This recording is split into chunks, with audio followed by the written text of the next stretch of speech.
Hello students, last class हम लोगों ने एडवांस्ड इक्वेशन पढ़ी थी और उस पर कुछ न्यूमेरिकल्स किए थे। तो आज उससे नेक्स्ट टॉपिक हम स्टार्ट करेंगे। तो देखो, हमने जो अभी तक टॉपिक्स पढ़े हैं वहां पर हमने देखा था कि हमने एक केमिकल चेंज करवाया था जिसके थ्रू हमने इलेक्ट्रिसिटी को प्रोड्यूस किया था। ठीक है, आज उसका रिवर्स करेंगे हम। जैसा कि अभी तक आप देख रहे थे, हम क्या करते थे, केमिकल रिएक्शन करवाते थे और उसके थ्रू इलेक्ट्रिसिटी जनरेट करते थे। अब क्या करेंगे, हम इलेक्ट्रिसिटी प्रोड्यूस हम खुद देंगे, इलेक्ट्रिसिटी देंगे और उसके थ्रू एक केमिकल चेंज करवाएंगे और उसको ऑब्जर्व करेंगे।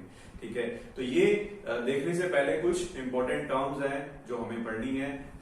तो टॉपिक को स्टार्ट करते हैं। टॉपिक का नाम है हमारा इलेक्ट्रोलिसिस। तो सबसे पहले समझ लेते हैं कि इलेक्ट्रोलिसिस होती क्या है। देखो, आपने थोड़ा सा बेसिक इसके बारे में 10th क्लास में पढ़ा हुआ है, तो देखते हैं इलेक्ट्रोलिसिस बेसिकली क्या होती है। देखो क्या होता है, एक मान लो हमने यहां पर एक बीकर लिया है और इस बीकर के अंदर एक कोई सॉल्यूशन ले रखा है। लेट्स से ये NaCl का सॉल्यूशन। ठीक है, हमने क्या किया, इसमें 2 इलेक्ट्रोड्स लगाई जिसको बैटरी से कनेक्ट कर दिया।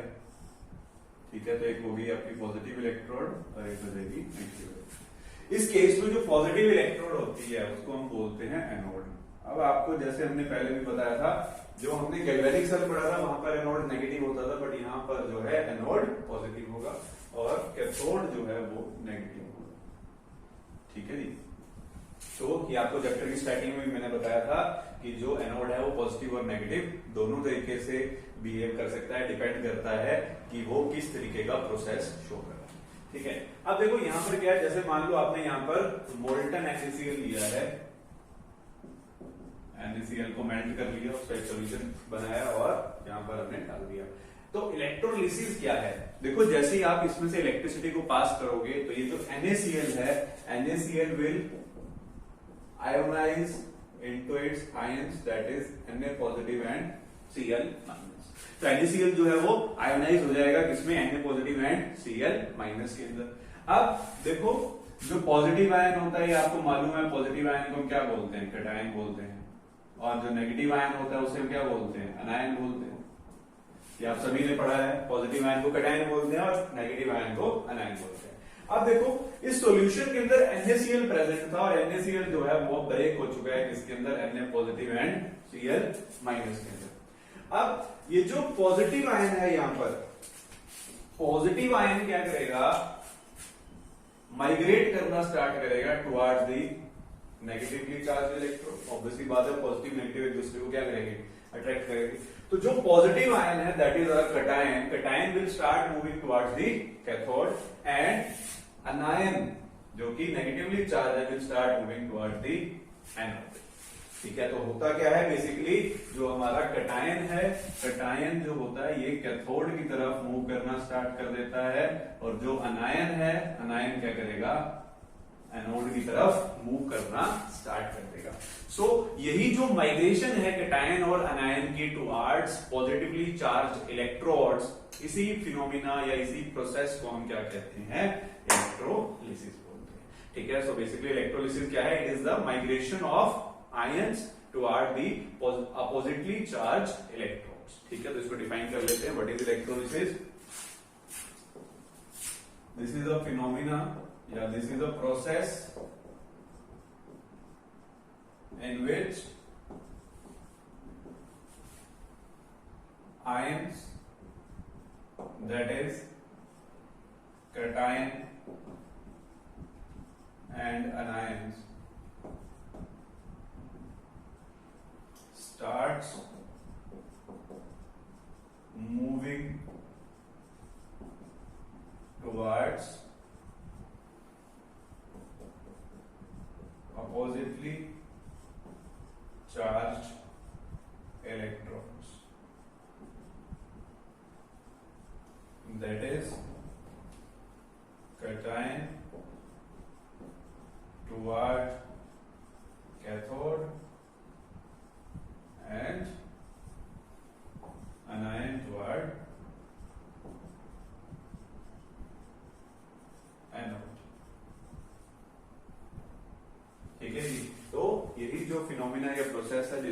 पॉजिटिवली चार्ज आयन जो है वो माइग्रेट कर रहे हैं towards the oppositely charge electrode, जिसी को हम क्या बोलते हैं, इलेक्ट्रोलिसिस बोलते हैं। ठीक है, अब देखो इसके बाद मैं एक जनरल एग्जांपल लूंगा।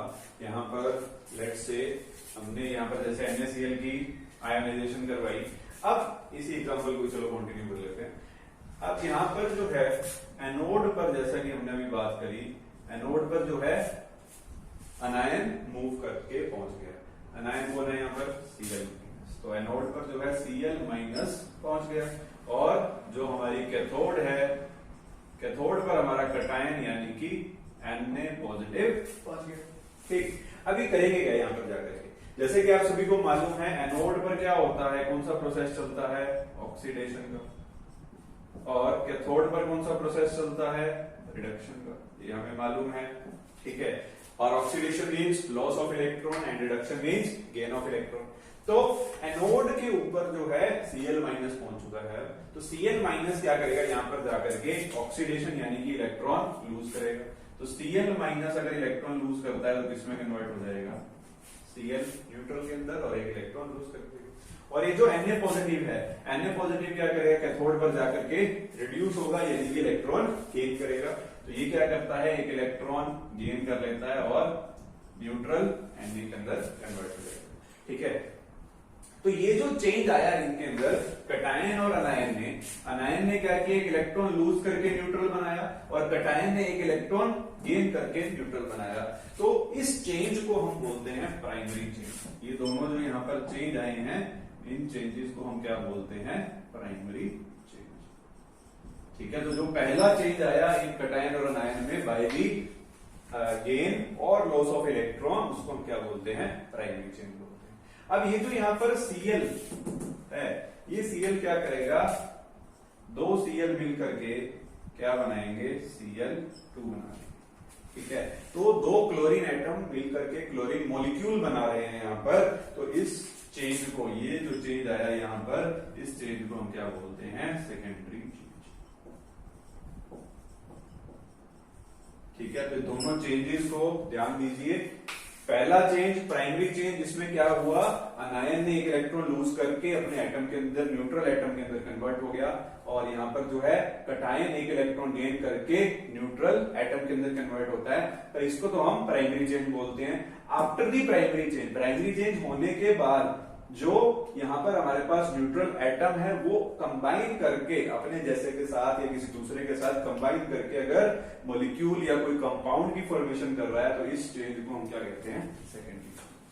ठीक है, तो इलेक्ट्रोलिसिस में ये दो चेंज हमें देखने को मिलते हैं, प्राइमरी चेंज एंड सेकेंडरी। ठीक है, क्लियर हो गया। तो चलिए नेक्स्ट आगे मूव करते हैं, तो नोट कर लीजिए।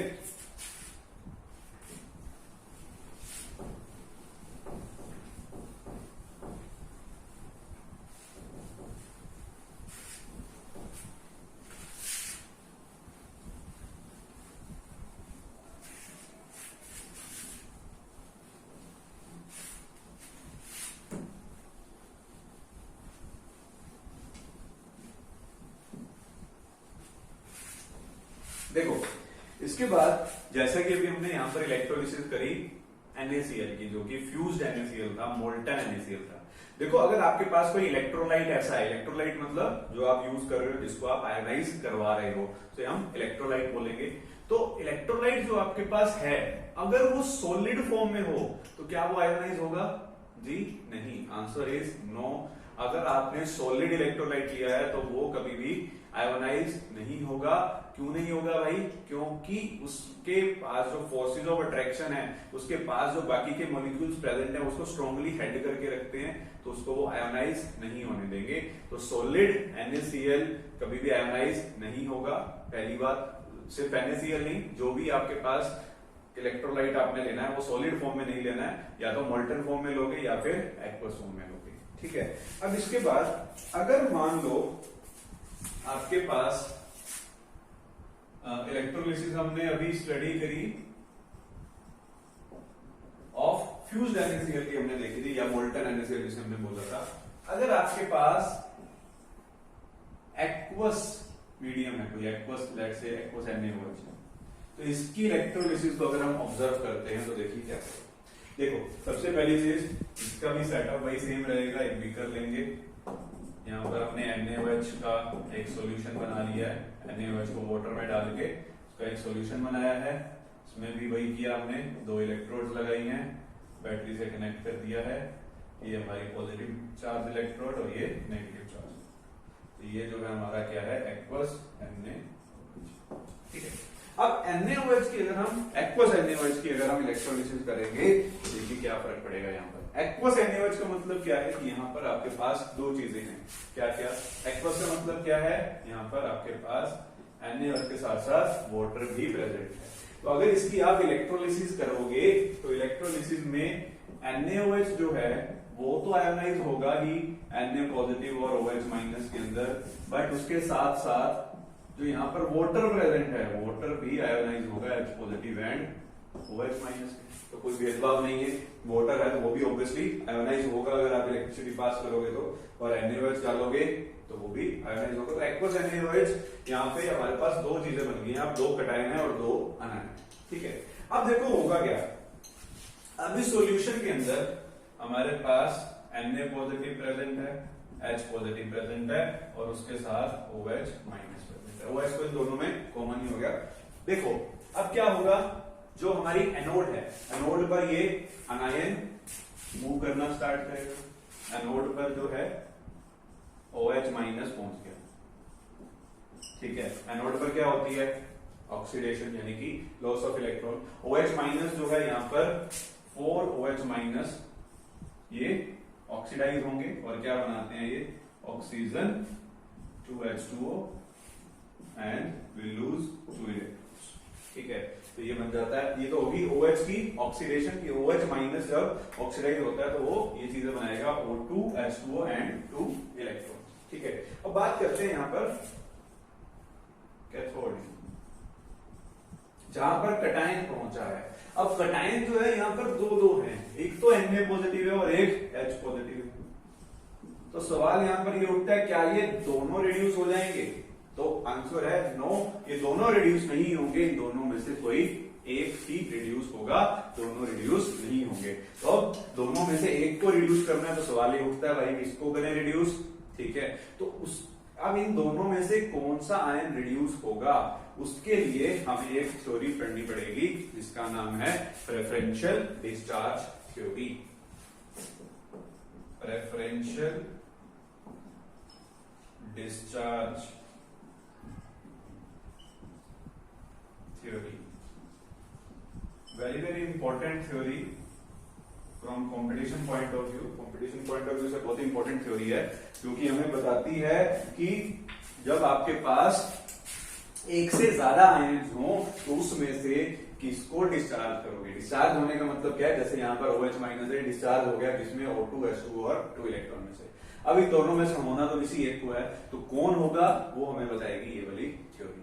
अब ये थ्योरी कहती क्या है उसको देख लेते हैं। तो देखो डिस्चार्ज थ्योरी क्या बोलती है, डिस्चार्ज थ्योरी ये बोलती है, जो हमने इलेक्ट्रोकेमिकल सीरीज पढ़ी थी, इलेक्ट्रोकेमिकल सीरीज के अंदर जो जो आयन्स ऊपर थे, हमने उसकी एक एप्लीकेशन पढ़ी थी कि वहां पर जो है ऊपर मेटल्स प्रेजेंट हैं, तो जो ज्यादा रिएक्टिव मेटल है वो ज्यादा ऊपर होते हैं। ठीक है, हमने मेटल की रिएक्टिविटी पढ़ी थी। तो उस सीरीज के अंदर जो ऊपर प्रेजेंट है, जो मेटल्स ऊपर प्रेजेंट है वो ज्यादा रिएक्टिव है। ठीक है, तो प्रेफरेंशियल डिस्चार्ज थ्योरी क्या कहती है, ये कहती है कि जो ज्यादा रिएक्टिव होगा, जो ज्यादा रिएक्टिव होगा उसका डिस्चार्ज पोटेंशियल भी ज्यादा होगा। क्या बात बोली कि जिसकी रिएक्टिविटी ज्यादा होगी उसका डिस्चार्ज पोटेंशियल ज्यादा होगा, और जिसकी रिएक्टिविटी कम होगी उसका डिस्चार्ज पोटेंशियल कम होगा।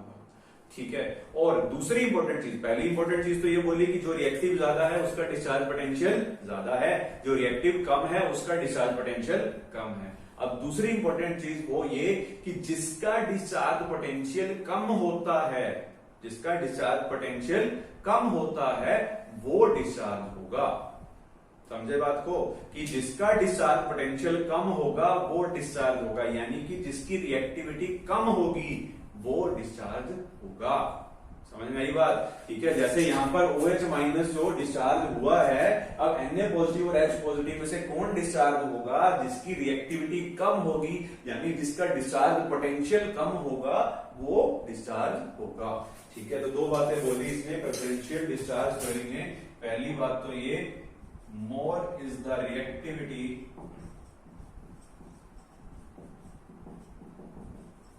more will be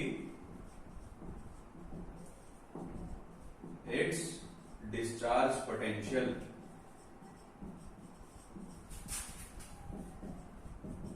ठीक है जी, पहली बात समझ में आ गई कि जिसकी रिएक्टिविटी ज्यादा उसका डिस्चार्ज पोटेंशियल ज्यादा। और दूसरी बात क्या बोली? Low the ion having low discharge potential, DP से डिनोट करो डिस्चार्ज पोटेंशियल को, the ion having low discharge potential will discharge. समझ में आई बात? प्रेफरेंशियल डिस्चार्ज थ्योरी क्या बोलती है? पहली बात तो जो रिएक्टिव ज्यादा है उसका डिस्चार्ज पोटेंशियल ज्यादा होगा, जो रिएक्टिव कम उसका डिस्चार्ज पोटेंशियल कम, और जिसका डिस्चार्ज पोटेंशियल कम होगा वही डिस्चार्ज होगा। तो कहने की बात ये है, अब इलेक्ट्रोकेमिकल सीरीज के अंदर जो नीचे प्रेजेंट होगा, अब देखो Na पॉजिटिव और H पॉजिटिव में से अगर हम कंपेयर करें तो हमें मालूम है H पॉजिटिव जो है वो Na पॉजिटिव से नीचे आता है। ठीक है, तो H पॉजिटिव यहां पर नीचे प्रेजेंट है, तो जो नीचे है उसकी रिएक्टिविटी कम है, और जिसकी रिएक्टिविटी कम उसका डिस्चार्ज पोटेंशियल कम, और जिसका डिस्चार्ज पोटेंशियल कम होगा वही डिस्चार्ज होगा। ठीक है, तो मतलब कहने का यहाँ पर Na पॉजिटिव और H पॉजिटिव में से कौन डिस्चार्ज होगा? H positive will discharge, Na positive will not discharge. ठीक है, तो H पॉजिटिव जब डिस्चार्ज होगा तो क्या करेगा? ये यहाँ पर कैथोड पर रिडक्शन होती है, इलेक्ट्रॉन गेन करेगा, एक इलेक्ट्रॉन गेन करके ये H के अंदर कन्वर्ट होगा, और दो H मिल करके क्या बना देंगे? Hydrogen gas. तो बात समझ में आई? वेरी वेरी इंपॉर्टेंट थ्योरी, तो बड़े ध्यान से समझ लेना। दो बातें इसने कही हैं, यही दोनों बातें ही आपको ध्यान रखनी है। देखो ये तो बात हुई कटायन की, कि जो कटायन इलेक्ट्रोकेमिकल सीरीज में नीचे प्रेजेंट होता है वो डिस्चार्ज होता है। ठीक है, अगर हम बात करें अनायन की, जहां पर अनायन आपके पास एक से ज्यादा होंगे वहां पर आप क्या करेंगे? ठीक है, तो अनायन के लिए मैं यहाँ पर एक और सीरीज लिख रहा हूं, 4-5 एलिमेंट्स जो आपको मोस्ट इंपोर्टेंटली काम आएंगे इस डिस्चार्ज पोटेंशियल को समझने के लिए। तो सबसे ज्यादा जो डिस्चार्ज पोटेंशियल है नाइन में से, दैट इज फॉर SO4 2-, उसके बाद आता है NO3-, फिर आता है OH-, फिर आएगा Cl-, then Br- and then I-। ठीक है, अब इसमें से ये डिस्चार्ज पोटेंशियल इसका ज्यादा है। ठीक है, समझ रहे हो ना बात को? तो डिस्चार्ज होगा कौन? जिसका डिस्चार्ज पोटेंशियल कम होगा, यानी कि आपके पास मान लो दो ऑप्शन आ गए, एक आ गया SO4 2- का और एक आ गया OH- का। तो इन दोनों में से कौन डिस्चार्ज होगा? OH- will discharge. समझ में आ गई बात? ठीक है, कि जिसका डिस्चार्ज पोटेंशियल कम होगा वो डिस्चार्ज होगा। तो अनायन के लिए भी एक एग्जाम्पल हम देते हैं। ठीक है, तो कटायन वाली बात समझ में आ गई होगी। इलेक्ट्रोकेमिकल सीरीज में जो नीचे है उसका डिस्चार्ज पोटेंशियल कम है, और जिसका डिस्चार्ज पोटेंशियल कम होता है वही डिस्चार्ज होता है। ठीक है, तो एक एग्जांपल और ले लेते हैं जहां पर कटायन अनायन दोनों में ही कंपेरिजन आ रहे हैं, इसको नोट कर लीजिए, वेरी वेरी इंपॉर्टेंट।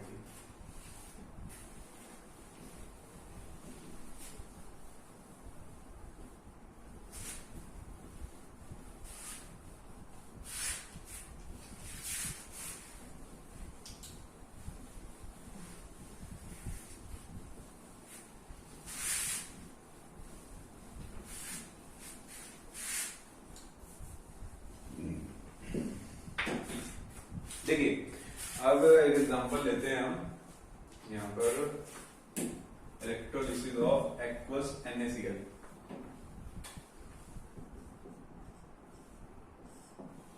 अगर एक्वस NaCl की हम इलेक्ट्रोलिसिस करेंगे तो देखो क्या होगा। एक्वस NaCl का मतलब क्या है? यहाँ पर NaCl के साथ साथ वाटर भी प्रेजेंट है। तो NaCl की जब आयोनाइजेशन होगी तो वो Na पॉजिटिव एंड Cl- में आयोनाइज हो जाएगा, और जो वाटर है वो H पॉजिटिव एंड OH- के अंदर आयोनाइज हो जाएगा। सिंपल है। ठीक है, अब उसके बाद जो कैथोड है, कैथोड पर दोनों कैटायंस मूव करेंगे, Na positive and H positive, ठीक है। तो कैथोड पर Na पॉजिटिव और H पॉजिटिव दोनों पहुंच गए, और जो हमारी एनोड है, एनोड पर दोनों अनायंस पहुंच जाएंगे। दोनों अनायंस कौन कौन से, यहाँ पर एक OH माइनस और एक Cl माइनस, ठीक है। यहाँ तक तो सिंपल है, आगे बात समझ में। अब देखो इन दोनों में से, अब दोनों जो कैटायंस यहाँ कैथोड पर पहुंचे हैं, जैसा कि अभी आपको बात करी कि इन दोनों में से कोई एक ही डिस्चार्ज होगा, और कौन डिस्चार्ज होगा, जिसका डिस्चार्ज पोटेंशियल कम होता है या जिसकी रिएक्टिविटी कम होती है। यहाँ पर इन दोनों में से रिएक्टिविटी किसकी कम है, H पॉजिटिव की। तो H पॉजिटिव क्या करेगा, इलेक्ट्रॉन गेन करेगा और H के अंदर कन्वर्ट होगा, और दो H जोड़ करके क्या बना देंगे, H2 बना देंगे, यानी पॉजिटिव डिस्चार्ज। बात समझ में आ गई। अब एनोड के ऊपर OH माइनस और Cl माइनस दोनों गए।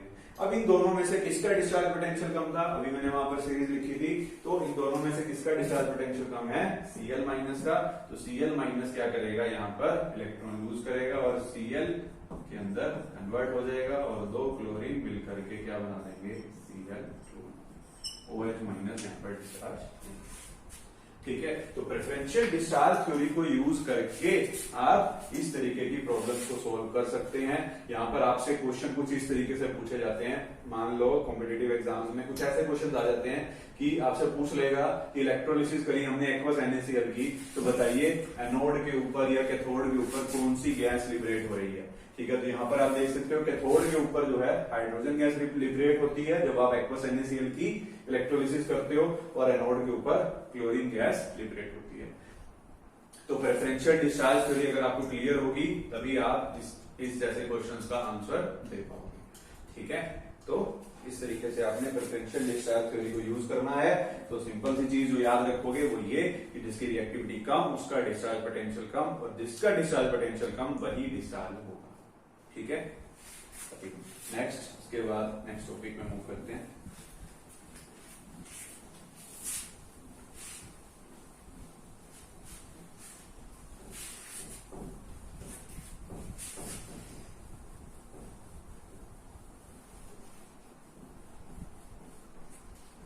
यहाँ पर हमने इलेक्ट्रोलिसिस समझ लिया कि क्या होती है, इसके बाद कुछ लॉज हैं इलेक्ट्रोलिसिस के। नेक्स्ट टॉपिक है हमारा लॉज ऑफ इलेक्ट्रोलिसिस। ये लॉज फैराडे ने दिए थे, तो इसको हम फैराडेज लॉ ऑफ इलेक्ट्रोलिसिस भी बोलते हैं। तो पहला लॉ, दो लॉ पढ़ने हमने यहाँ पर, तो पहला लॉ पढ़ेंगे फैराडेज फर्स्ट लॉ। क्या बोलता है फैराडे का पहला लॉ, देखिए फैराडे का जो फर्स्ट लॉ है वो क्या बोलता है, फैराडे का फर्स्ट लॉ बोलता है, कहता है कि जितना ज्यादा आप चार्ज पास करते हो किसी सॉल्यूशन में से, जितना ज्यादा चार्ज पास करते हो किसी सॉल्यूशन में से, उतना ज्यादा मास उस मेटल का डिपॉजिट होगा इलेक्ट्रोड के ऊपर, ठीक है। क्या बात बोली कि जो आपके पास आयन है, जो आप इलेक्ट्रोलिसिस यहां पर कर रहे हो, जितना ज्यादा चार्ज पास करोगे, यानी कि जैसे आपने इस तरीके का कोई सेटअप लगाया जहां पर हम इलेक्ट्रोलिसिस पढ़ रहे हैं। इलेक्ट्रोलिसिस में हम क्या करते हैं, दो इलेक्ट्रोड्स लगाते हैं, उसको एक बैटरी से कनेक्ट कर देते हैं। अब जितना ज्यादा यहां से आप चार्ज दोगे उतना ज्यादा आयन जो है वही इलेक्ट्रोड के ऊपर आकर के डिपॉजिट हो जाएगा, ठीक है। तो यही बात बोलता है फैराडे का फर्स्ट लॉ कि जितना ज्यादा चार्ज पास करोगे उतना ज्यादा आयन जो है उसका मास डिपॉजिट हो जाएगा इन इलेक्ट्रोड्स के ऊपर, ठीक है। तो सिंपल वर्ड में अगर फैराडे का फर्स्ट लॉ देखें तो वो क्या है, mass deposited on the electrode is directly proportional to the charge pass, ठीक है। Mass deposited on the electrode is directly proportional to the charge pass. तो इसकी स्टेटमेंट भी देख लेते हैं। फैराडे फर्स्ट लॉ क्या बोलता है, the mass deposited on the electrode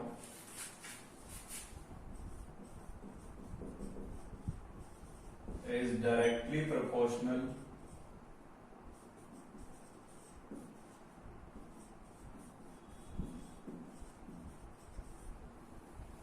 to the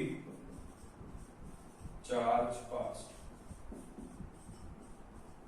ठीक है जी। तो फैराडे का फर्स्ट लॉ बोलता है कि जितना ज्यादा चार्ज पास किया जाएगा उतना ज्यादा मास मास डिपॉजिट हो जाएगा इलेक्ट्रोड के ऊपर, ठीक है। So M is directly proportional to Q. अब यहां पर अगर हम प्रोपोर्शनैलिटी के साइन को हटाएंगे तो वहां पर एक कांस्टेंट आ जाता है, हमें मालूम है। तो प्रोपोर्शनैलिटी के साइन को जब हमने हटाया तो यहाँ पर एक कांस्टेंट आया जिसको हम Z से डिनोट करते हैं और क्या बोलते हैं इसको, इलेक्ट्रोकेमिकल इक्विवेलेंट, ठीक है। ये Z क्या है, Z एक कांस्टेंट है जिसको हम क्या बोलते हैं, इलेक्ट्रोकेमिकल इक्विवेलेंट, और ये आपका मैथमेटिकल एक्सप्रेशन बन जाता है फैराडे के फर्स्ट लॉ का, ठीक है। तो ये तो होगी इसकी स्टेटमेंट फैराडे के फर्स्ट लॉ की, ये हुआ इसका मैथमेटिकल एक्सप्रेशन, और ये जो यहाँ पर कांस्टेंट लगाया हमने वो होता है इलेक्ट्रोकेमिकल इक्विवेलेंट। अब देखो इलेक्ट्रोकेमिकल इक्विवेलेंट इसको अगर डिफाइन करें तो वो क्या होता है इलेक्ट्रोकेमिकल इक्विवेलेंट। देखो अगर इस Q चार्ज को आप 1 कूलम के इक्वल कर दो, अगर Q को 1 कूलम के इक्वल कर दिया तो M और Z क्या हो जाएंगे, इक्वल हो जाएंगे। तो यहीं से हम इस इलेक्ट्रोकेमिकल इक्विवेलेंट की डेफिनेशन बनाते हैं।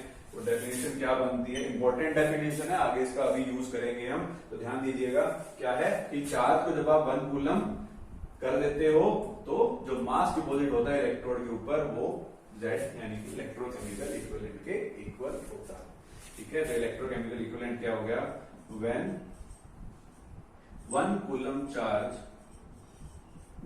is passed, then the mass deposited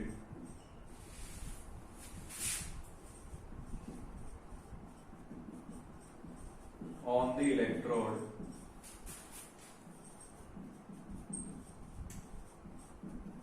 is known as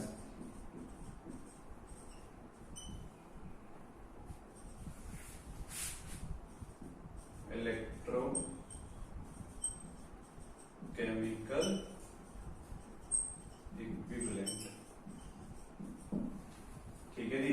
बात समझ में आ गई कि जितना जब आप 1 कूलम चार्ज पास करते हो तो जो मास डिपॉजिटेड होता है इलेक्ट्रोड के ऊपर वही जो है हमारा इलेक्ट्रोकेमिकल इक्विवेलेंट, ठीक है। तो ये है आपका फैराडे का फर्स्ट लॉ।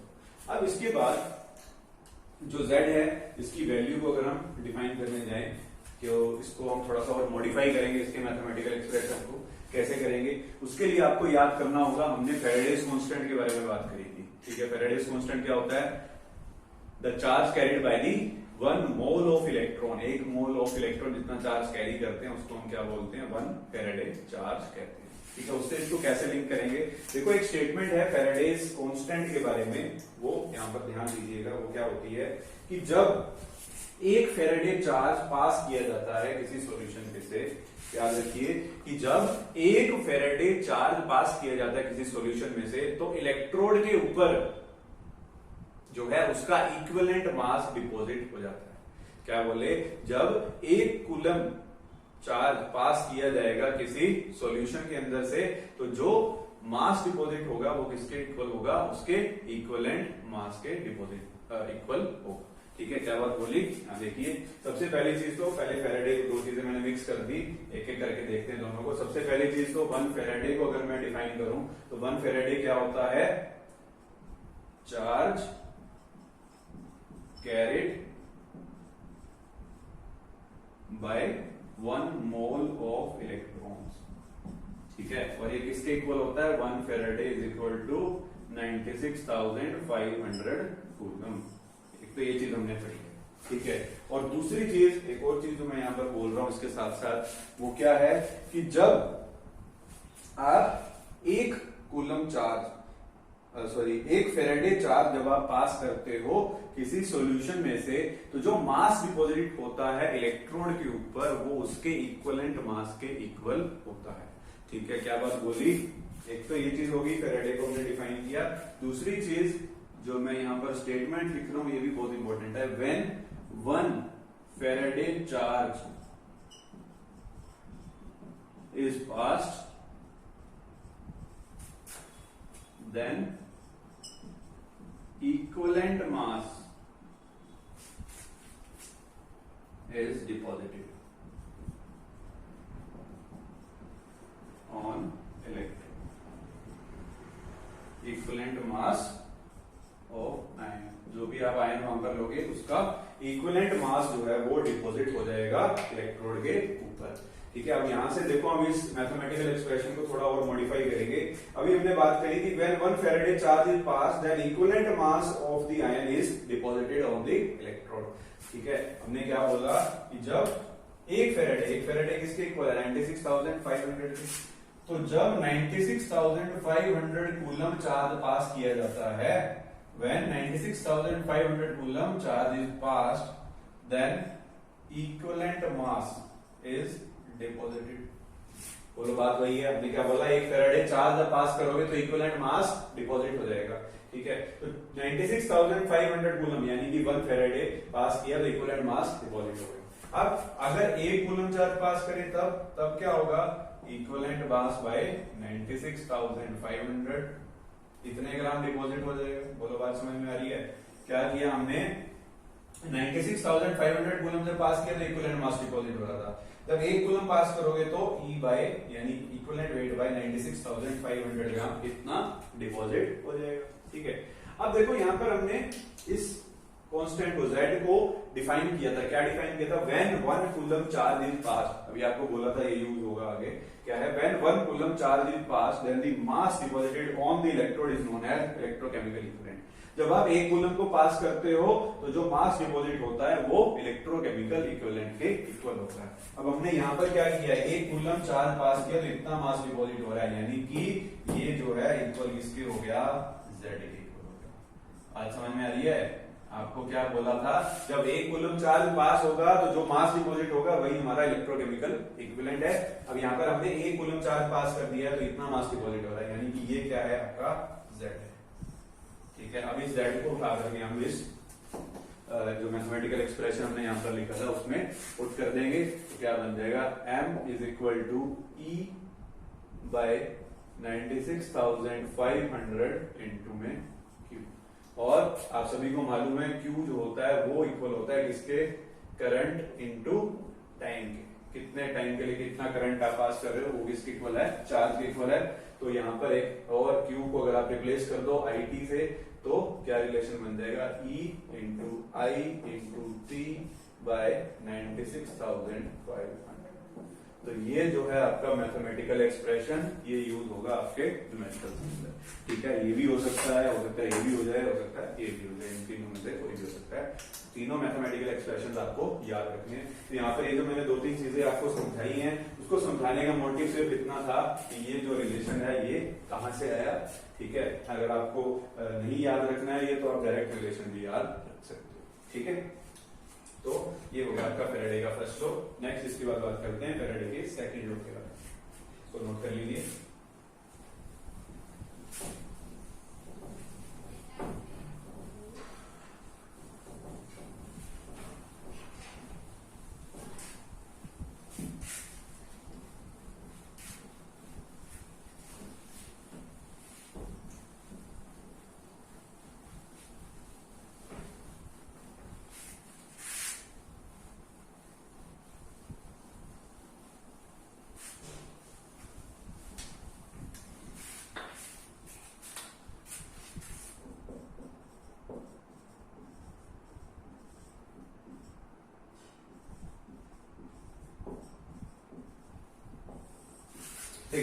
नेक्स्ट है फैराडे का second law. Faraday second law जो है वैसे तो फर्स्ट लॉ से मिलता जुलता ही है, कुछ खास डिफरेंस नहीं है इनमें, बस दोनों की स्टेटमेंट थोड़ी सी अलग अलग है। तो देखो सेकंड लॉ क्या कहता है, कहता है कि 2 कंटेनर लिए आपने सेपरेटली, आपने क्या किया, दोनों कंटेनर में दोनों बीकर के अंदर अगर आप इक्वल चार्ज पास करते हो, क्या बोलता है सेकंड लॉ, क्या कहता है, 2 बीकर लिए आपने सेपरेटली, 2 बीकर में अगर आप सेम चार्ज पास करते हो तो जो मास डिपॉजिट होता है दोनों बीकर के अंदर, जो मास डिपॉजिट होगा इलेक्ट्रोड के ऊपर, उनकी अगर आप रेशो लोगे तो वो इक्वल आएगी उनके इक्वलेंट मास की रेशो के इक्वल। ठीक है, तो क्या बात बोली कि M1 by M2 will be equal to E1 by E2। 2 separate cases को आप स्टडी कर रहे हो, दोनों में से अगर आपने चार्ज इक्वल पास किया तो दोनों में जो मास की रेशो आएगी, मास डिपॉजिट होने की जो रेशो आएगी वो किसके इक्वल होगी, दोनों के इक्वलेंट मास के रेशो के। ठीक है, तो ये बोलता है आपका फैराडे का सेकंड लॉ। क्या स्टेटमेंट बन गई इसकी? When equal charge is passed then the mass deposited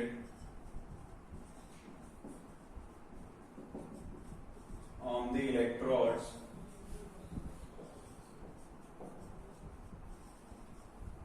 the ratio of mass deposited on the electrode is equal to the ratio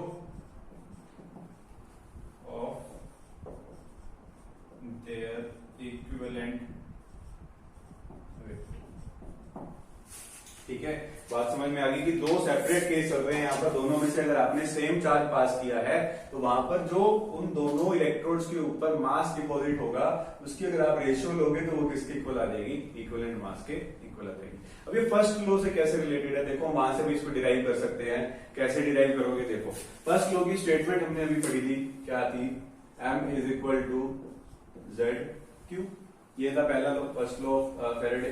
ठीक है, अब क्या है, आप दो डिफरेंट केस पढ़ रहे हो। तो पहले आपने मान लो मास डिपॉजिट हो रहा है M1, चार्ज आप पास कर रहे हो Q1 और Z तो है ही कांस्टेंट। ठीक है, और M2, ये सेकंड टाइम आपने क्या किया, दूसरा केस देख रहे हो, यहाँ पर मास M2 डिपॉजिट हो रहा है, इसके लिए Z ये है और Q2 है। ठीक है, अब Q1 और Q, अगर आप इन दोनों की रेशियो लेते हो, हमने क्या बोला, चार्ज जो है वो सेम पास करना है, यानी कि Q1 जो है वो Q2 के इक्वल है। ठीक है, और इनकी रेशियो अगर लोगे M1 by M2 will be equal to Z1 by Z2 हो जाएगी।